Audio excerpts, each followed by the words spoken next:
আমি অনুভব করতে পারলাম আমার রক্ষা কবচগুলো একের পর এক দুর্বল হয়ে আসছে। অমাবস্যার সেই নিশীথ প্রহরে আমি একা সেই জমের দুয়ারের দিকে এগোতে লাগলাম। সিঁড়ি দিয়ে নামার সময় আমার মশালের আলোয় দেখলাম দেওয়ালে বড় বড় অক্ষরে লেখা, রামনারায়ণের বংশ শেষ হবেই। সেই লেখা থেকে টাটকা রক্ত গড়িয়ে পড়ছে। আমি যখন কুঠুরির দরজার কাছে পৌঁছালাম, দেখলাম সেই ভারী পাথরের কপাটটা ভেঙে চুরমার হয়ে গেছে। ভেতরের সেই বিষাক্ত নীলাভ আলোতে দেখলাম নীলকণ্ঠ ব্রহ্মচারীর কঙ্কালসার অবয়বটা ধীরে ধীরে একটা অতিকায় পিশাচের রূপ নিচ্ছে। তার এক হাতে সেই সোনার চক্র, আর অন্য হাতে অমলের প্রাণ শক্তি, যা একটা সুতোর মতো নীল আলো হয়ে তার হাতের দিকে বয়ে যাচ্ছে।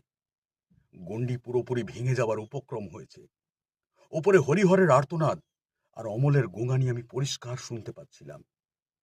লড়াইটা এখন আর কোনো ব্যক্তির নয়, লড়াইটা হলো 70 বছরের জমে থাকা প্রতিহিংসার সাথে এক তান্ত্রিকের বিশ্বাসের। আমি আমার দণ্ডটা উঁচিয়ে সেই অন্ধকার প্রকোষ্ঠে পা রাখলাম। নীলকণ্ঠ ব্রহ্মচারী তার সেই জ্বলন্ত নীল চোখ দুটো মেলে আমার দিকে তাকালেন। তার কঙ্কালসার মুখটা একটা পৈশাচিক হাসিতে বিকৃত হয়ে গেল। খুব দারুণ গল্প না? শুনতে হবে কিন্তু, খুব শীঘ্রই আসছে অনু অডিও ফিল্মসে।